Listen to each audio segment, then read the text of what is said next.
we are opposed around the world by a monolithic and ruthless conspiracy that relies primarily on covert means, on infiltration instead of invasion, on intimidation instead of free choice, on guerrillas by night instead of armies by day. There is little value in ensuring the survival of our nation if our traditions do not survive with it. All right, welcome to episode 173 of the Abuse Hour. It is I, your host, Coffee Long, coming to you unsupervised, unmedicated, and hotter than hell, man. It's stroke o'clock, dude. I was just out with some clients, and I was remarking offhandedly that, man, it doesn't seem like it's too awfully hot this summer. Surprise, idiot. Yeah, man, it's hot now, dude. So I'm sweating the load. I'm out to run some errands. I have a little get-together I have to attend tomorrow. And, yeah, like I said a few weeks ago, I'm going to lay off drinking too much. And I have laid off a good bit. I haven't laid off completely, though, because I like a cocktail here and there. I'm not a completely dry county over here. But, yeah, I'm going to get out and get a few items, a few odds and ends with which to entertain. Speaking of which, man, I feel like I should lay this on you that, like, I had never been into scotch per se. And, in fact, when I was overseas doing some of the shady business, some of the people that I won't try to say, like, I had infiltrated their group or some weird shit like this. But I was around a particular group of criminals within a known criminal organization in Southeast Asia. And these dudes drank the worst scotch. They're actually real fun dudes to hang out with. But they drank shit for booze, man. And I got back and I was like, I'll never drink scotch again. I fucking hate scotch.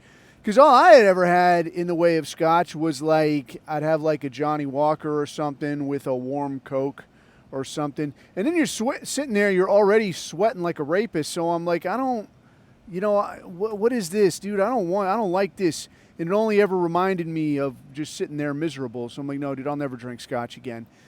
And, dude, I tried this, a couple different deals where, you go to some high-end places and they'll offer you like a smoked old-fashioned, and it's always good.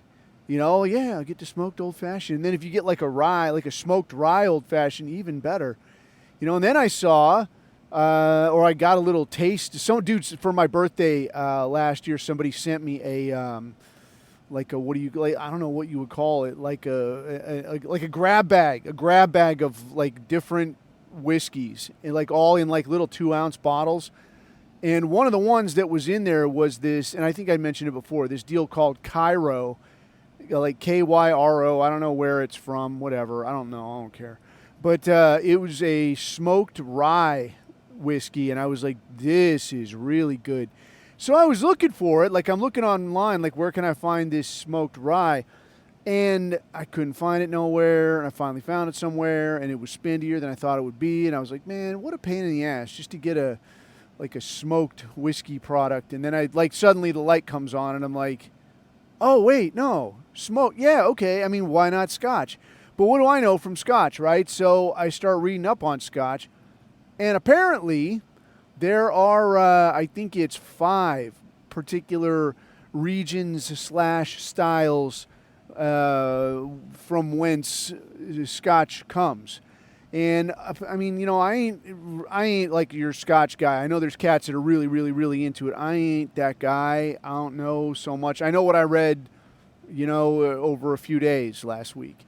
But apparently now you've got, and I could be fucked up, so if you're a scotch nerd, then you straighten me out. But as I'm understanding it, you got your Highland, your Lowland, your Islay, and your Speyside, and then another one called Campbellton. And you read about them, and they all kind of have their particular characteristics, like some are a little smokier, some are a little smoother, some have a little bit more of like a sharp medicine-y taste that you can use to make a pretty cool drink called a penicillin, which, yeah, well, we'll get to that one at the end. We'll cover that at the end. It's a good drink. But then the one that's supposed to be like a really heavy smoky flavor, like a really nice product. And then that they age it in different kinds of barrels, like different sorts of barrels to give it either like a fruitier flavor or a harsher flavor or whatever, like a richer flavor or whatever. But the Campbellton, I'm reading about this and I'm like, well, this sounds pretty good, dude. I'll drink this. I'll try that out. So I go looking it up, like, where can a guy get? And what do I know? Like, I know nothing about it, man. Like, it could be the cheapest. It could be the coolest. It could be anything. Where does one even get it? Is it the one kind that you can't get anywhere? I don't know. So I look it up and like, yeah, your Campbellton Scotch. What does this run? Oh, here's one for like $1,500. I'm like, what? What do I get for $1,500 along with this bottle, dude? Is there like, will there be a lap dance? Do I get a car? What do I get? Nothing, just that. And I'm like, well, that's a little spendy. What else is there? And well, here's one for $3,000. I'm like, dude, I'm not doing that. All right. But I did finally find one for a pretty healthy amount.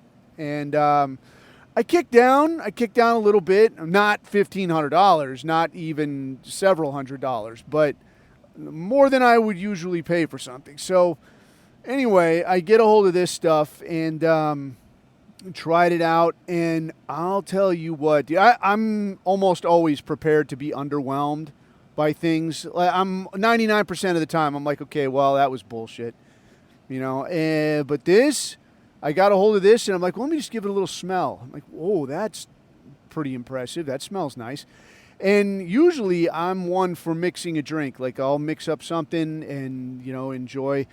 But this deal, I put some over a rock and gave a little sip, and it was bizarre because I almost felt bad with the idea of, like, yeah, I'll mix this with something else and kind of add some flavor. Like, dude, don't touch it. Don't do anything to it. Just put it in a glass with some ice and then sip it a little and then relax and sit there. I was like, this is all right. This is a way to live right here. So if you get a chance and you got a little disposable income, I will recommend a little Campbellton Scotch. I think we'll save the penicillin recipe for the end because that's actually a pretty good time as well. But moving along, man, the stuff I wanted to hit on today, I wanted to talk a little about this film that came out. This what the hell is this even called? Civilian Vigilante or whatever. And yeah, I think there's a variety of takes one can have with this situation, but at the end of the day, I will spoil it a little now and say I do think it's a trick fuck. I do think it's a hustle. I do think it's another Jewish trick. But come to the hows and whys forthwith. After that, I want to share some thoughts about the idea of linking up IRL, and not just how we talked about going to Vegas. And dude, I've been talking about this for like ever, and I know I'm the chief offender of like, bro, let's do a thing and like let's get together and we'll roll up into Suburban, we'll put everybody in cuffs, it'll be funny, haha. But I know I'm the chief offender, and like Stupid Coffee never plans anything. And I'm like that in real life too, man. I got lots of good ideas and no time to do anything with any of them. But yeah, I'll talk through some ideas on not just that link up thing, but the idea of getting into like an active club, linking up with the boys, IRL, how you might approach it, and also some things that I would recommend watching out for.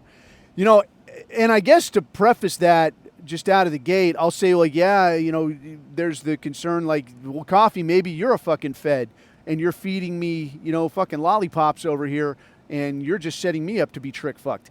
Yes, that is the right attitude. Everybody could always be fucking you. So if you've got that attitude, you're already off on the good foot. Yes. But we'll get to that anyway, forthwith. So this civilian vigilante deal, like I saw this, I thought it was an AI joint at first when I saw a little clip of it, I guess on Telegram, and I was like, what is this? What is this shit? And then I see this, what's his nut there, the Lone Ranger, Army Hammer, smoking the Mohammedans in their front room.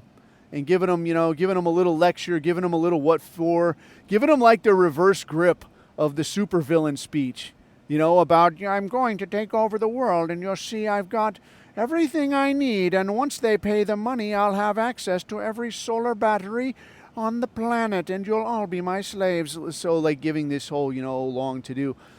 So he's doing this thing in this front room about some kid that rapes some European girl, and now you're his sister, and you said she deserved it, and just because she has her legs uncovered, and she's making the boys horny. And, so he ends up smoking the whole family, and, it's very difficult. And I'm not going to say don't be stoked on that, to be like, yeah, nice, right? Hey, what do you want from me? I'm not made of wood. But, I saw this thing, and then I see, like, what the hell is this, dude? And then I see that it's for a film. And then I see the little thing that goes with it that, like, Germany won't even give it an age rating, which is essentially banning it because you can't have a movie that doesn't have an age rating.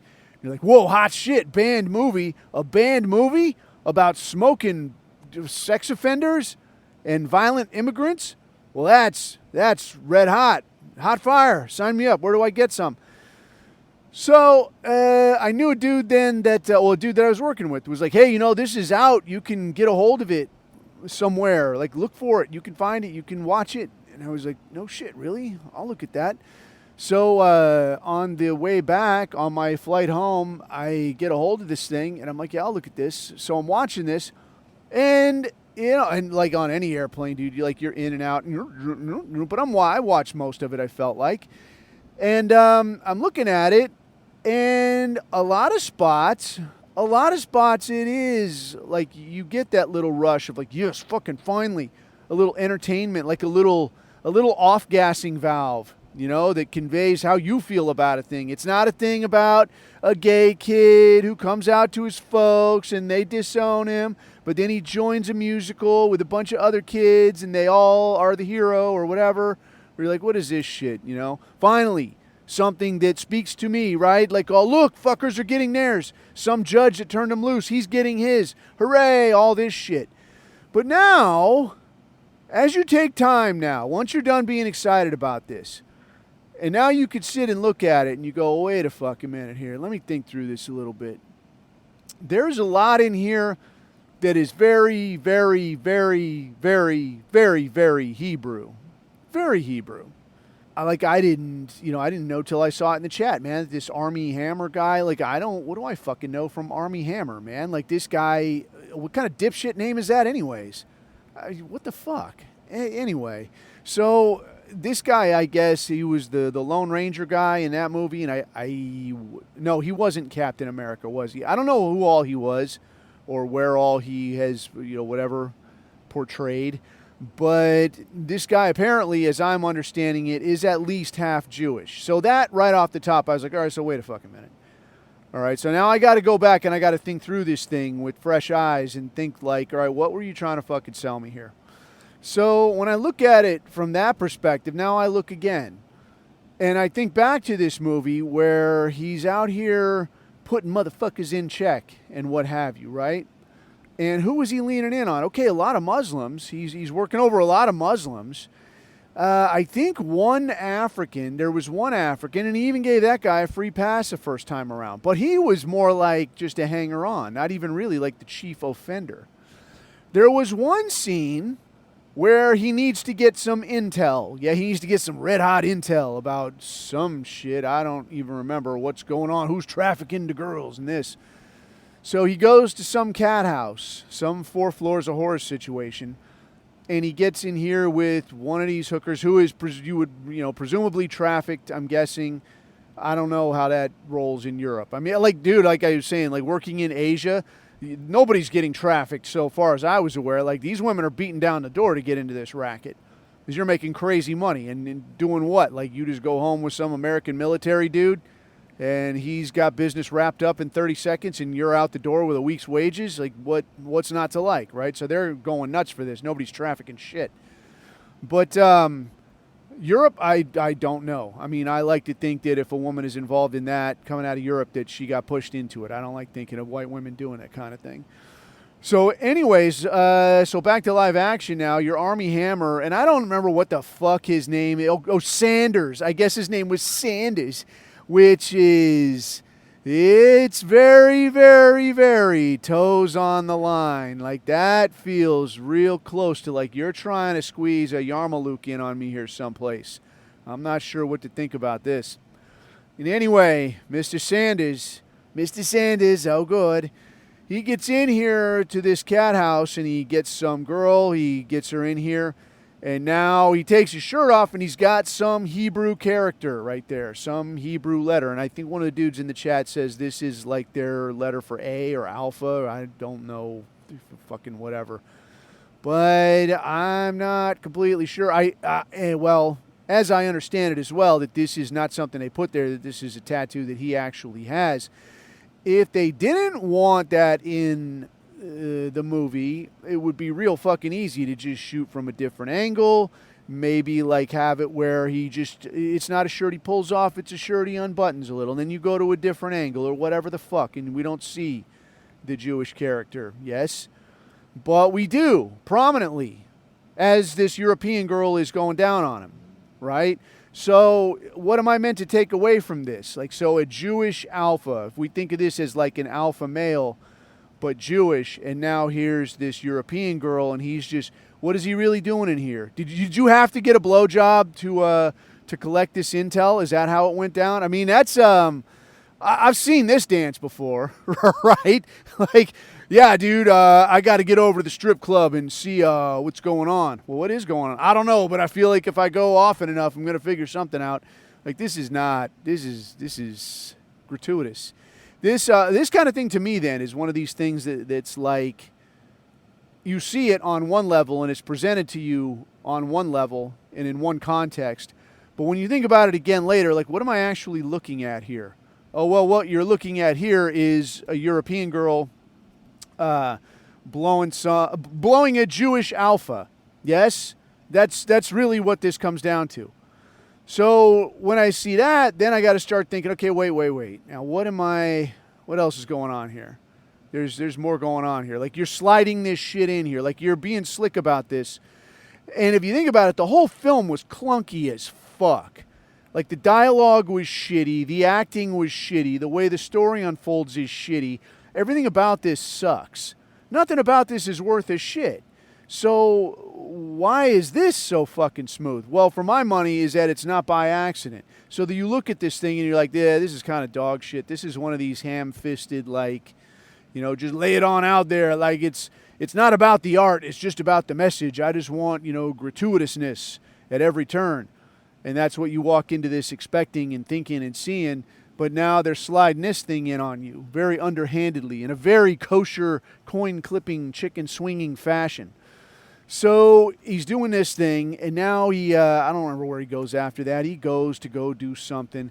They did have a couple little, I feel like they had a couple little, I don't know, what do you want to say, little Easter egg type deals in there. So, for instance, he's on the city bus or whatever, and a Muslim, a black, and a white girl get on the bus. And, like, what is this, a fucking joke? Like a Jew, a rabbi, and a priest, or a fucking rabbi, a priest, and a shoe salesman, you know, walk into a fucking bar. Like, well, what happens next? Like, fucking stop it, dude. Like, what is this?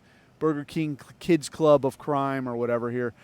But a black dude, a Muslim, and a white chick get on the bus. They won't pay, so the bus driver won't drive.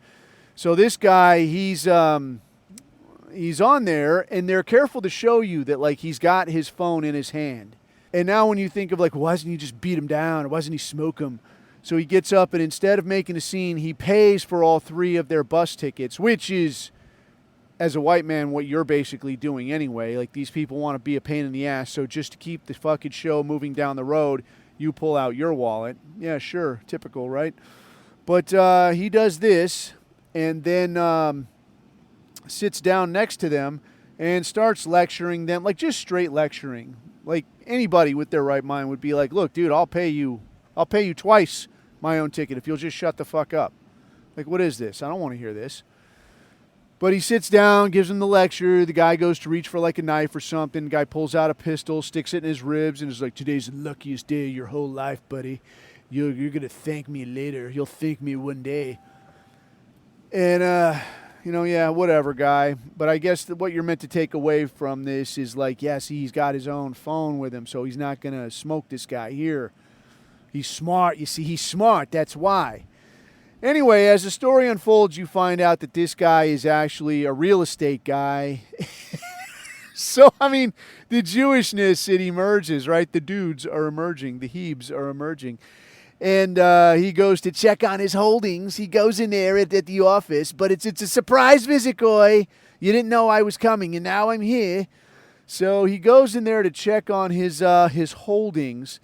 And he's not happy because someone is squatting at one of his places, so he's going to go and kick him out. He's going to handle it himself.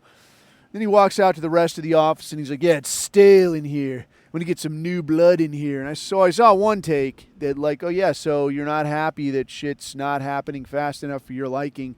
So you're going to fire all these white men and get, I don't know what, some Indians in here. You're going to get some pushy Filipinos or something. Like, what's going on? So that, I thought, like, that one got by me. But in retrospect, I'd say, yeah, that's pretty much right on the money.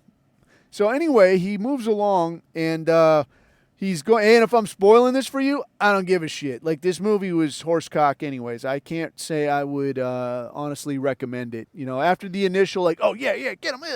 I can't say that I would recommend this. So anyways, he goes along and he rolls up this some judge who let a rapist out or something, and he gives the entire spiel, like recounts the guy's entire thing, like this is your life or some shit. Recounts the entire thing to this judge before he drives him out to the middle of nowhere, and I guess he injected him with something to off him or something. But he's driving out there now, and he goes, here, you want to see what I'm talking about? And so he pulls into oncoming traffic. And now there's some car, some random person driving straight for him, and that person like spins off the road. Car tumbles over. I think it caught fire in the movie. Cars don't really do that, not that I ever seen. Anyway, it tumbles around, catches fire, and he says to the judge, there, you see that? I break the law, so instead of them breaking the law and just going into my lane, they go off into a ditch and kill themselves. And you're like, yeah, great, I see the analogy, guy, but you just killed some, you don't know who that was. That could have been somebody's son. That's a family of four. That you don't know who the fuck that was. But you don't care because you're a chicken swinger. Like, I don't give a shit about this. I'm just proving a point that there's a way things should be here. So if it means killing a couple of you, what do I care about that? But, this guy's fucking losing sleep over it. This is where, like, this, in a lot of ways, this is not, like, you can't take this fucking movie seriously. Like, this is very fucking corny. He's got some, I don't know what, flat or like a little condo or something someplace. And he's set up here, but he's got, like, this barricade. Like this solid steel, I don't know, panic closet or something, with two AKs sticking out the front of it, and somehow he knows that the cops are headed his way. So he gets in this thing, he hangs out a while, puts his ear pro on, puts his eye pro on, puts a magazine in each, and now as the Euro cops come a-running in, he just starts unloading, and he's just laying dudes down. Now, in real life... you're going to have an issue, when you have to mag change, for one. I don't know how many mags you got in there, but you're going to have to handle that. So you are going to have a situation where maybe somebody, if they are just rushing in there, and now you got to keep stopping to reload, what are you going to do when one of them just runs up there and shoves those barrels to one side and shoves a pistol through that slot? And it's like, here, dipshit, pop, pop, pop, pop. What do you think about that? That's probably how that would go down if anybody had any wherewithal.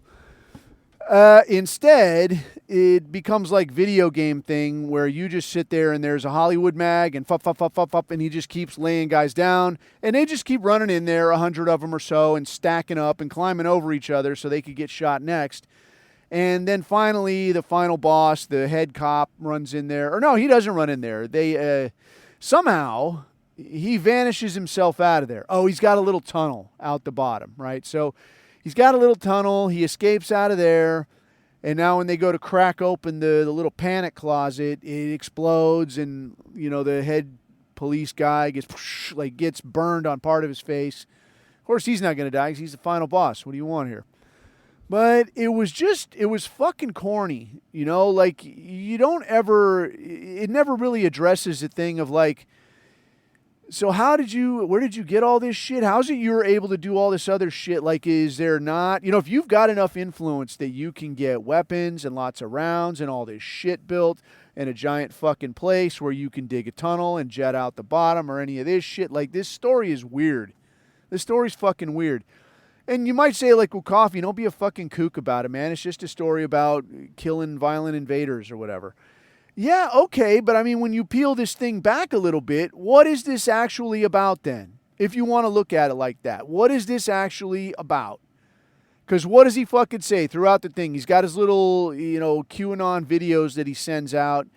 And it's like, I'm doing this for you. And he says this, I'm doing this for you until you learn to do it for yourself. So, on the surface level, you can think of this like, you, Europeans, it appears at first, like, I am one of you, and I'm doing this for you until you can learn to do this for yourself. And when you say this, what you're thinking of is to learn to protect yourself, to learn to fight for yourself. And that's well and good. That's fine. But for my money, that's not what this is about. For my money, this is your Jewish alpha just killing Muslims. Yes, that's for my money what this is about. Because when you see this, and now you're all fired up, and you're cheering, and you're like, yeah, fuck him, kill that dirty fucking Muslim bastard. And you're fucking all fired up. Well, now, what are these Hebrews going to say? Well, wait a minute there, Goy. I killed a whole bunch of Muslims over here in Gaza, and all you did was give me a bunch of shit over it. Are you some kind of hypocrite? And that's what this really comes down to, is like there's like victim characters in this movie. You don't even know what happened to them.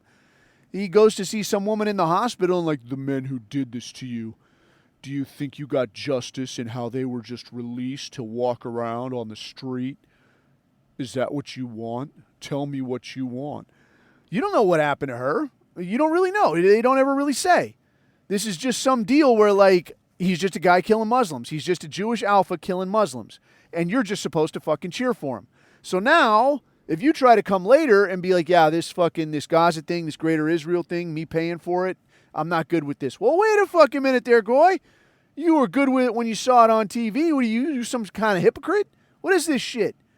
For my money, that's where this thing is going, man. And I think it, at a surface level, I think it's okay for people to look and say, look, you're having this kind of a feeling because this situation is a problem. These invaders are a problem. But I think in our position, I think, like I was fired up a little bit after I saw it, but then after I thought through it and I saw some of the other takes from our guys, I got to look at it and go, yeah, no, this is more chicken swinging trickery. So for guys in our thing, for people in our thing, I think the responsibility here is that we got to be willing to look at this thing and we got to be willing to talk to people and go, yeah, well, hey, let's think a little more on this. So you're seeing how you feel about, somebody finally taking action because you recognize there's a problem, right? Yeah, there is a problem. You recognize that. Let's look a little further.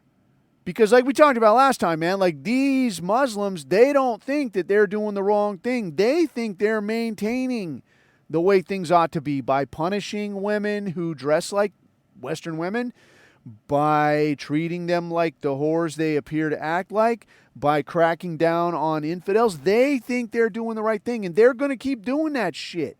They're not walking out there like, I'm going to make my own life difficult. They think they're doing the right thing. They think they're doing some shit that's okay. So the bigger question then has to be, who the fuck brought them in here? Who thought this shit would be a good idea? This is a stupid fucking idea.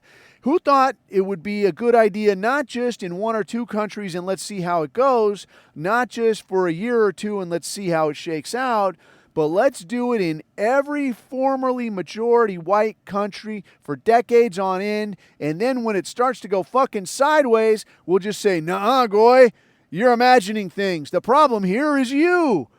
You're the one with the problem. You got to embrace their culture. Send your kids to the fucking mosque. Let them see. It's not bad. It's okay." Where are those fucking people? You saw one judge in this thing. But what does a judge do? A judge enforces the rules that are on the books. A judge isn't recruiting these people to come over here. A judge isn't kicking pensioners out of their flat and telling them, like, yeah, some Muslim guy's second or third wife is going to live here with a few of his kids. You get the fuck out. A judge isn't making that decision. That's a policy decision. Who's making the policy decisions? Oh, don't want to talk about that.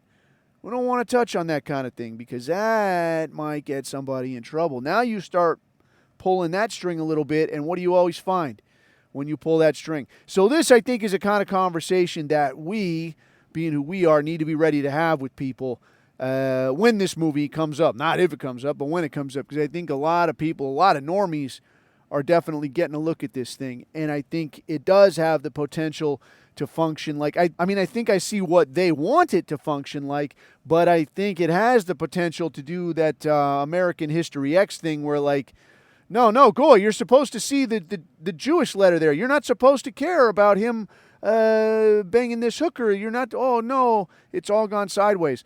So I think this has the potential to be a useful tool for us, but really only as a stepping off point to draw attention to the larger problem. So I want to get on to the idea of doing some IRL type link up type stuff, like not just us, but anybody linking up with any kind of a group. But before I do that, I want to shill a little bit. If you dig this cut rate product, you can share it with somebody. The RSS feed is right there in the stuff that I attached to it in Telegram. You can get it on Spotify. You can get it on iTunes. You can get it on, what's that other thing? YouTube. And again, the RSS feed is right there. But the best place to get this action is at t.me/The Abuse Hour, where you can get into the associated chat. Just go to leave a comment. Somebody will let you in, give you a little bit of abuse, and you'll be in business. Also, for all of your coffee needs, look into Above Time Coffee, AboveTimeCoffee.com. They don't give me anything. I just shill for them. It is a good product, though, made by white people for white people, so you can put some in a cup and put it in your mouth. It is for you. And if you want to leave me a cup of coffee or so, the link to the Buy Me a Coffee thing is just there. And again, man, don't feel pressure, dude. If you want to drop $1, though, no big deal. All right, so moving along then, it came up in the chat. Somebody had asked, hey, man, share some thoughts on things, a guy might want to look out for or should be looking for or should be thinking of when looking to get together and do some IRL. Whether that's like an active club type thing or some conspiring with like-minded persons, any of this kind of thing. What should a guy be thinking of? What should he be looking out for? Or, or a girl, as it were, right? Anybody. Any of our guys looking to do something. So, off the top, man, like I said initially, something to keep in mind is that anybody could become a threat at any time. Mind you, I'm not saying that anybody could be a threat. I'm saying anybody could become a threat. So there's an important distinction there. It's important to remember, I think, especially going in, that somebody that starts off as your friend, as, 100% loyal, you just don't know. You don't know, I don't know, like they say in church, right? Like you don't know what's in that person's heart. And it might just be that they got something, man. They got a drug charge. They got back taxes. They got something. And suddenly they find themselves up against it. And somebody's saying to them, all right, look, man, this doesn't have to be a bigger deal than it is. You just give us a little information, and in return, this little situation over here, it goes away. It's not a big deal. I'm not asking for much. Just asking for the occasional name, a little heads up, maybe some photos. Maybe you help me get into a chat or, whatever, or turn me on to the Discord server or whatever. Just do me the little favor, right? And nobody wants to think of themselves as a rat, as a traitor, as this sort of person. But I mean, dude, it's the world's second oldest profession for a reason. And I mean, that was always like the big joke that like world's oldest profession, hooking, right? And world's second oldest profession is betrayal, is collecting information, is spying. All right. And I will tell you, man, the idea of taking a fully trained collection operator, yeah, and putting them into an organization. Like this deal you see with like the FBI, I'm penetrating. And then it comes out later like, no, dude, the guy wasn't a guy. Everybody thought this guy was kind of a fucking dunce. And he just hung around a lot. But he always had money to spend and he always bought drinks. And everybody just kind of ignored the wazoo shit he would say. You know, until suddenly he's putting a gun in your hand and he says, they just broke into my old lady's house, man. We got to do something. And now suddenly there's you on the spot. Ah, shit. All right. That's not the typical thing. The way that these kind of things happen, the way that things get compromised is more often by somebody just hanging around and kind of lurking around. And now you find the weak link. You find the weak link that's going to leave the door open, that's going to cough up a little information. And I will tell you, man, when you look at things like, I mean, any of the really top shelf conspiracy theory type shit, where you're talking about like your Lee Harvey Oswald, or you're talking about who was that goofball, I don't know, the alleged goofball even. I don't even know that was alleged to have shot Charlie Kirk. And you say, this guy, this dork, this dunce, this loser, this nobody? Yes, exactly. That loser, that dork, that dunce. I don't need the guy to be James Bond. All I need is for him to have access to that information and to be willing to give it to me. And by willing, you know, willing might be he's doing it because he wants to keep himself or maybe one of his parents or his friends out of the can, right? Like, you're doing this for a reason, and this is a horrible option. Just the other option is much worse. But they are willing to do it. That is where a lot of this shit comes from, and especially in law enforcement. So like the cats that I ran, the people that collected for me, these people were like, you can't fuck around. Like, these people know they're taking a chance, and if they get caught, they're going to get fucking killed. They're strictly ideologically driven. So they don't like the I don't even know what you call it. You can't say like the jihadi thing, because where I saw it, this was not that. So there are like your theocratic types that are like, this is the way shit is going to run here. Taliban, perfect example, man.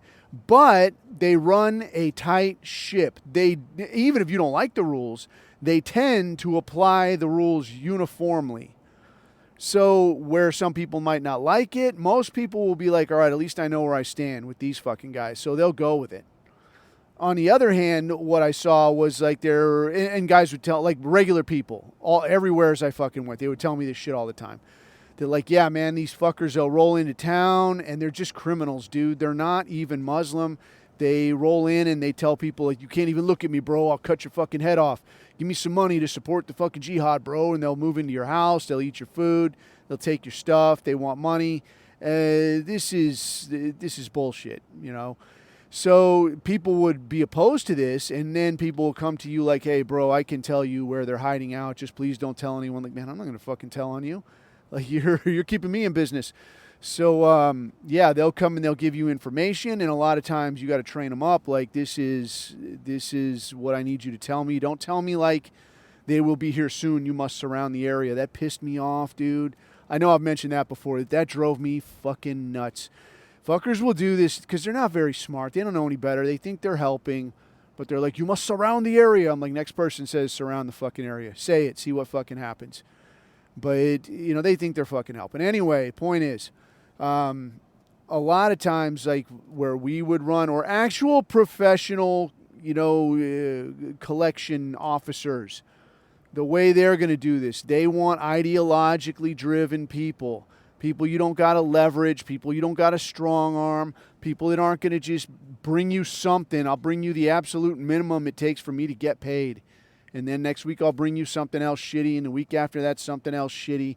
And yeah, dude, as long as the money's flowing, we'll work it out. You don't want that. That's shit. You want the guy that's like, no, bro, I'm waiting on you. Let's fucking go here. Like, oh, all right, goddamn. So, your cop, though, like, what does your cop have to work with? You're dealing with fucking, I mean, in the event of, like, us, it would be, like, somebody that's already opposed to you. Or like a drug dealer or something. Like, I don't want to talk to the fucking cops. What do I want with this shit? So somebody does end up talking to him. The situation is like, fuck, dude, I don't want to talk to this guy. The only reason you're going to is because the other option is so much worse. So what I'm getting at here is when you're thinking of who am I talking to, who am I sitting with, who am I hanging around with, who am I working out with, who am I just batting around silly ideas with, bro, we could rob a fucking bank, bro. No, you know what I mean? Like, you don't mean that shit. I mean, dude, if you're around operators at all, it won't be long before somebody's talking about the perfect fucking crime. You know what we could do, bro? It's the booze talking. Nobody's going home and putting this shit in a fucking journal or breaking out the fucking blackboard and like, all right, I'm the X and you're the other X. And we're going to go like this. Like, that's not fucking happening. But that is what these cats are out there to provoke, is to push this a little bit further. So it's just like off the top, dude, that is something to keep in mind, that at any time somebody could get leveraged. Like the person that's like your best friend, your tightest friend, they might get the call that like, hey, your brother fucked up again. But guess what? You could save his ass. Fuck, dude. And if this guy is thinking like, well, these guys aren't really breaking the rules anyways, maybe I just at least give a couple names. Because even if they go to Coffee's house, Coffee's not doing anything. What the fuck do I care? But then when it becomes like, all right, you got Coffee's information. Now maybe Coffee's brother or Coffee's sister is fucked up. Now they're angling at Coffee, and now they got a whole bunch of guys over a fucking barrel. And now they tell all of them at once, and I'm like, I'm not making this shit up. Like, they tell everybody at once, although privately, like they're telling me, they're telling another guy, hey, somebody might get introduced or make their way in the next couple weeks. If they do, I want you to be cool with it, okay? I'm not going to tell you where they're from. They're somebody in a position like you. Maybe they're doing something they're not completely comfortable with, but it's going to be for the best, so don't give the guy a hard time. Hear what I'm saying? And then that's going to be Agent Dickbag. And he's going to get introduced. Hey, it's my friend Dickbag. Hey, everyone say hello to Dickbag. And you're like, oh, hi, Dickbag. So glad to meet you. Yeah, you seem like a straight-up guy. No questions for me. He seems on the level. So how'd you get interested in white nationalism? I read Mein Kampf, bro. Okay, good enough. Good enough for me, right? And this is how this shit snowballs. So I'll tell you, man, I can't say it enough. I can't hammer it enough. That and if it seems like I'm beating this to death, it's because I am, and it's because it's on purpose. That if you will think that, like, gosh, that seems like a lot of trouble, who would ever go to that kind of trouble for me? You are exactly the kind of person that someone will go to that kind of trouble for.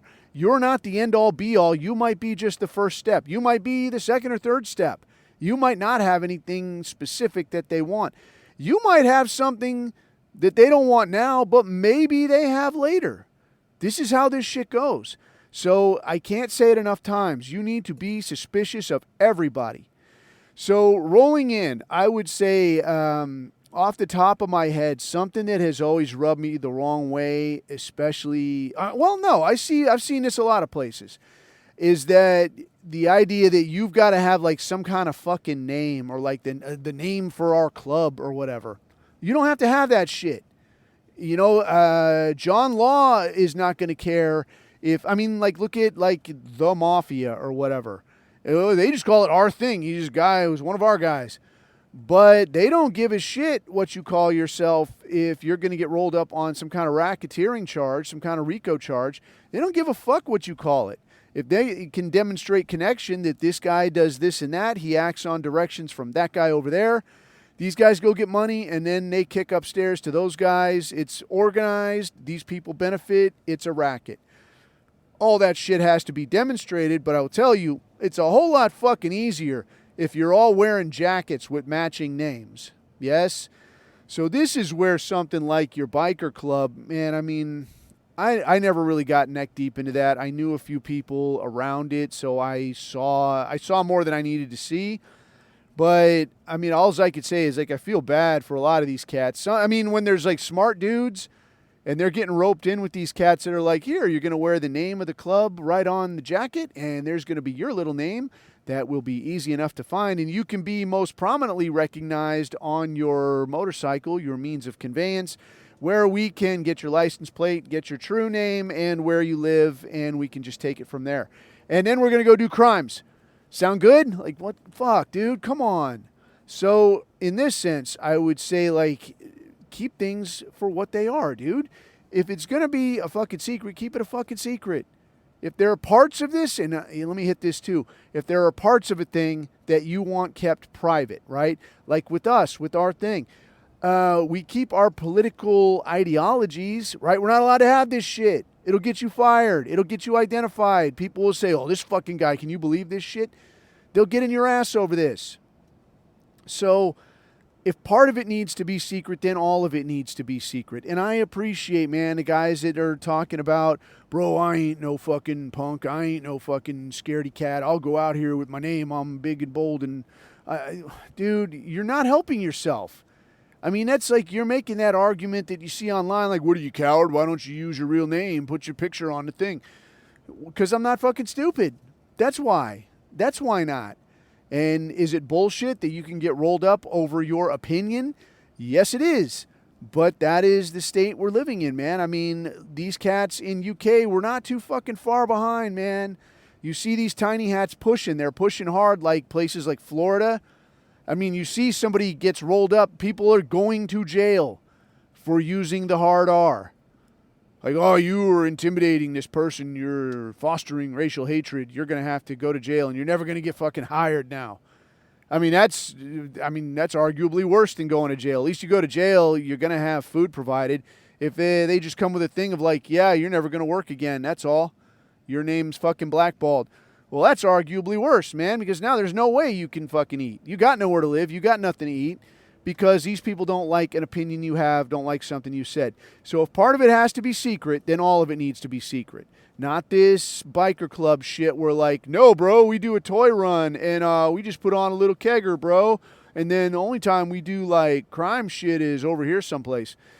So with that, man, I would say keep it secret. And anybody that is pimping you to like, look, bro, I'm just going to start using my real name. See Rule 1. Anybody could be fucking compromised. That person right there might be fucking egging this shit on. Might be the one that's like, you know, he can use his true name because he has a fucking free pass.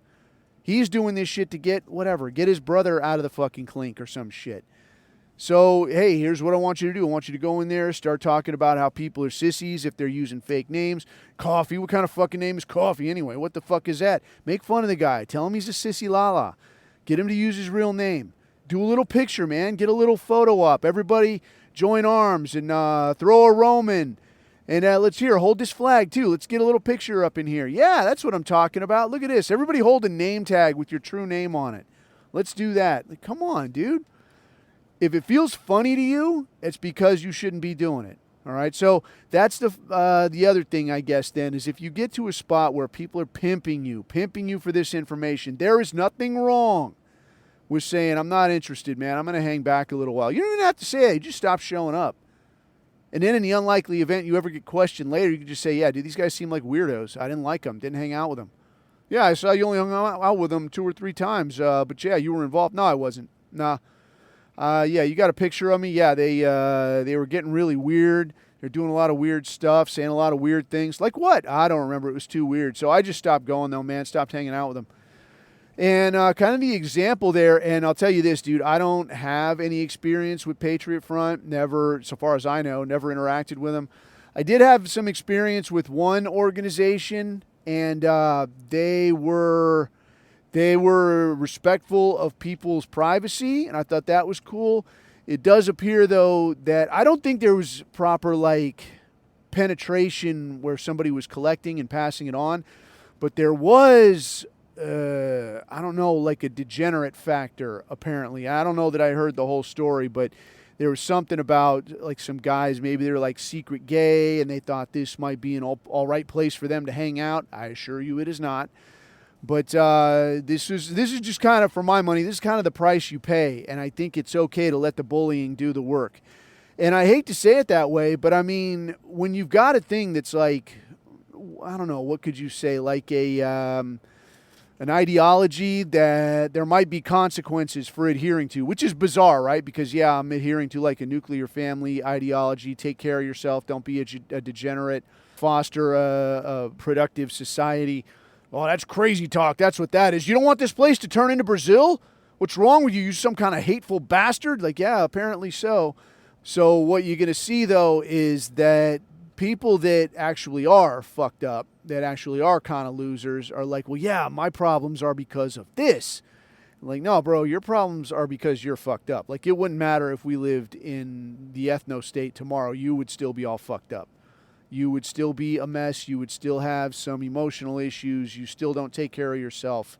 You're still flat fucking broke because you have no skills that anyone's willing to pay for. Yeah, your problem, this other problem, this is a problem for everybody. But even solving that problem, were it to happen tomorrow, that's not going to solve your problem because you suck. There are people like that, and it sucks to say that. It sucks to have to say that, but it's the way that it is. But it still doesn't stop them from showing up and saying, well, bro, let me be part of your thing, man, because maybe. And in a way, like, I want to be able to help people like that and say, well, look, bro, you need to straighten yourself out a little bit. But the other side of the coin, I guess, is that I can't slow up the whole train, because of this guy over here. Like, the chain's only as strong as its weakest link, yeah? And if this guy over here is like, well, this guy's a catastrophe. This guy's got, whatever, prior convictions. This guy is a physical disaster. He's an emotional mess. He's got a mulatto stepchild or some kind of shit. I can't deal with this, man. This is not my fish to fry right here. So you deal with that on your own, dude. I'm sorry. I'm sorry you feel like shit and you feel like put out by people you thought you would identify with, but it ain't happening. I hope when we win that you can benefit and it helps you straighten yourself out quicker, but I'm not in that business. But, yeah, you will see shit like that. And so there does have to be some screening. But I would say, where something like what I saw or heard, and I can't verify this is just something I saw go by in the chat, that guys were looking to get involved with Patriot Front. Somebody was asking for socials so that they could be vetted. I don't like it, dude. I don't like it. And I can appreciate that, like, yeah, we want to make sure that, there's not like a Fed in here or something.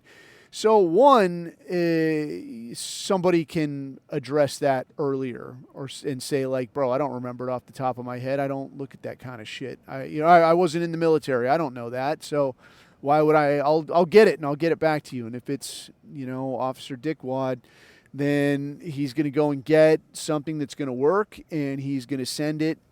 And what's worse here, all right, so imagine it's all on the level, right? And it's Operation Our Guy, and we've got a guy with access to a Social Security database, and he's going to look and he's going to be able to tell us, like, who is this person, where do they live, what's their personal history, do we think this person might be a Fed or some kind of a penetration agent? Did this person have a block of time where they had no income because what? Maybe they were locked up? I don't know.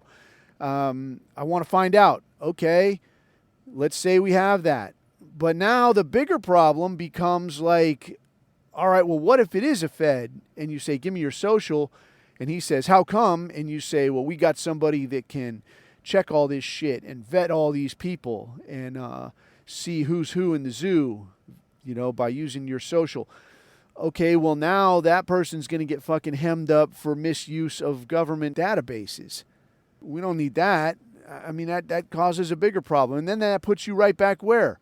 Right back in the position of, well, this guy's compromised, and now the feds can come to him and be like, hey, I see you broke the law here. I can make that go away if you want to do me a favor. Fuck, So you can see how this kind of has the potential to snowball. So if somebody's asking you to get involved in doing something dodgy, I mean, how far of a jump is it from there then?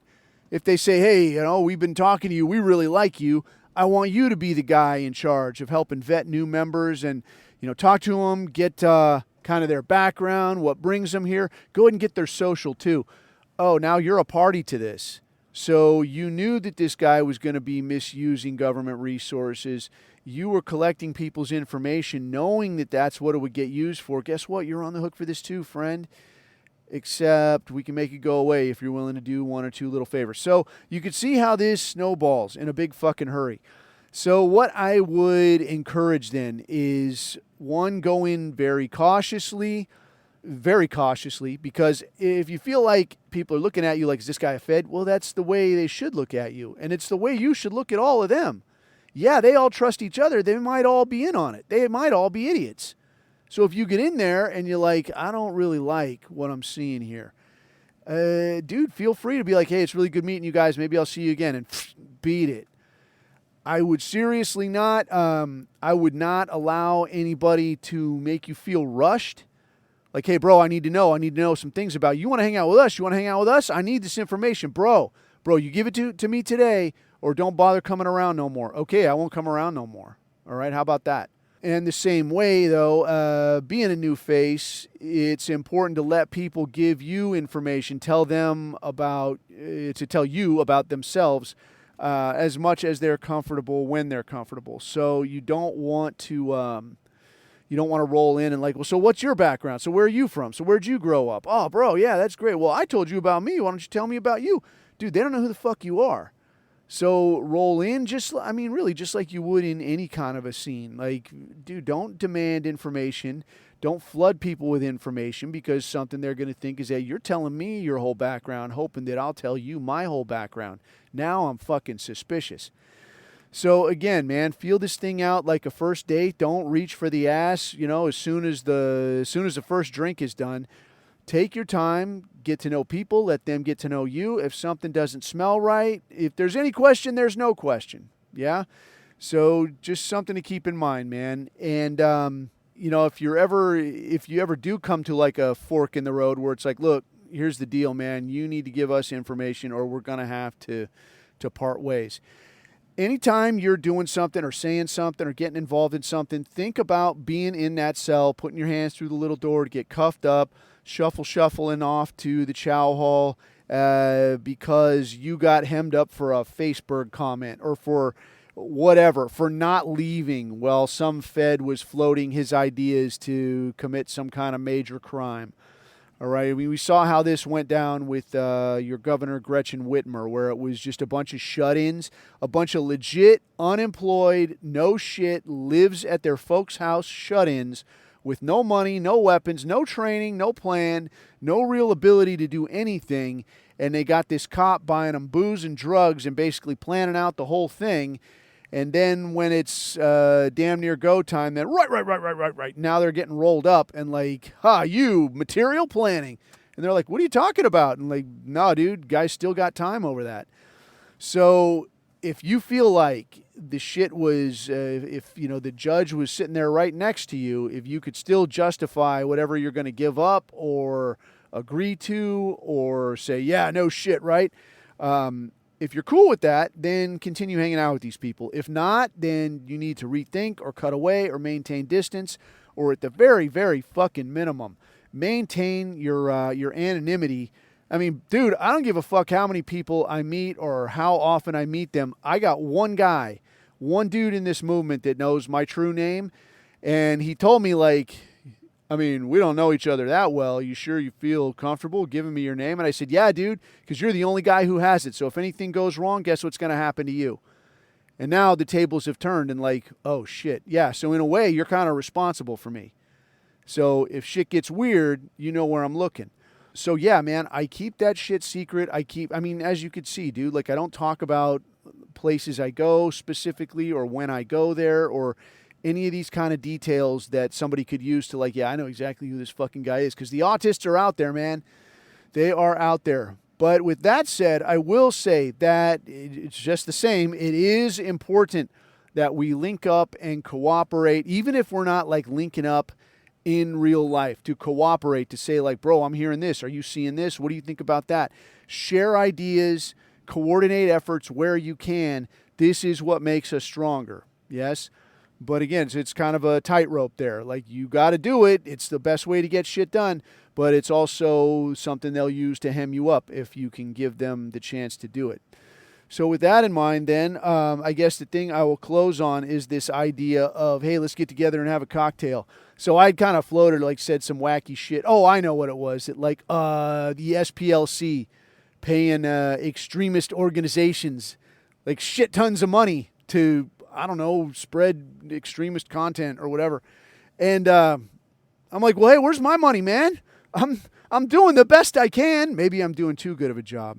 No, they would come to me and be like, hey, we want you to blow up, dude. We think your shitty message would really help the SPLC if more people were getting your shit podcast. And then maybe they kick me $100,000 or whatever. I mean, that would be great. 50 grand. Give me 50 grand. I can work with that. But yeah, the idea then was like, let's take this SPLC money, tell them to shove it up their ass, and then we'll all go to Vegas and get liquored up. Yeah, a couple dudes talked about it in the chat. I think it would be pretty fucking cool. Honestly, I don't know for sure that Vegas would be the hottest tip. I don't know that that's, how convenient that is for everybody. It might be a real pain in the ass. And I've been to Vegas more than a few times, and as a place to go drinking, yeah, you can drink, but it's not easy, I guess, is the thing. Yeah, I like the idea of Vegas, but the reality of Vegas I found to be kind of a ball break. Plus a hangover in Vegas that's probably on par with one of the worst hangovers I've ever had. I think my number one hangover was Southeast Asia, drinking San Miguel beer. Don't drink that shit. That is the quality control is not there, and you're going to pay a tall price. But yeah, easily my second worst was Vegas, and yeah, there was a lot of coconut water involved. It helped a little bit. A lot of Tylenol involved, and it took a solid day and a half. So I don't know, but it would be really cool to put something together, and again, man, I don't gotta like reserve a conference room and put a big sign outside that says like Coffee's Extremist Weekend or something. But it would be cool, to get together with a couple dudes, talk some shit, drink some drinks, figure out something cool to do, and then everybody goes back to regular life, selling timeshare condos or whatever. Oh, and before I forget, the recipe for this penicillin thing. So the idea here is it's going to taste like kind of a medicine-y kind of a thing, but it's pretty cool, really, when you get it put together. So the way you're going to do this is you're going to use honey jack, or really any honey whiskey. Don't use Baron Jaeger. That will make it weird. But like honey jack or honey beam, this will work fantastic. So you got your honey jack. Now take like a chunk or two of lemon, squeeze it up in there, put some ice in there, shake the shit out of it. Now put that in a glass, and now you're going to put some ginger beer in there. And this is really to taste. Like, you want that honey taste in there, so you might have to mess with it a little bit. But usually if you work with about a shot and a half of the honey whiskey, and then probably maybe 2 fingers at most of your ginger beer. And now over the top of this, you're going to get some the really medicine-y flavor type scotch. So like a Lafroig, something like that. Take just a little bit, and I mean, this is an investment, man. Like, if you go somewhere that has a scotch like this, maybe a guy can make it for you, but to pay $80 for a bottle of scotch just so you could use it as a topper, that's a bit much. But if you can get a hold of it, whatever. So now you take this, and the way you do this is you put a spoon over the top of the drink with the bowl part down. So it's kind of like a little umbrella for your drink, yeah? So now you hold that just right over the top, like real close over the top of the drink, and now you take like a capful, like not a lot, you just want a little taste, like a capful of this Lafroig, like very smoky, very medicine-y flavor, and now you just dump it over there, and it'll just kind of sit right on the top of the drink. You don't usually want to just pour it straight in, because then it'll pour in and it'll kind of sink into the drink. You don't really want that. You want it just sitting at the top, so you get just a little taste of it with every taste. So the lemon and the honey and the ginger, and then that medicine-y scotch taste. It's like very medicine-y. It's very cool. But yeah, if you get a chance, try it out. It's enjoyable. It's called a penicillin. And I think there's a few different versions. I think there's another that has something else, but I don't remember that. It's I don't think it was as good. But this is pretty cool, so try it out. Anyway, with that in mind, I'll leave you to it, dude. I'm going to get out here and run some errands. In the meantime, leave this product where somebody can find it. World needs more people like us. And until we meet again, keep your eyes on the horizon and keep your neck out of the noose. I have been Coffee. These are my takes.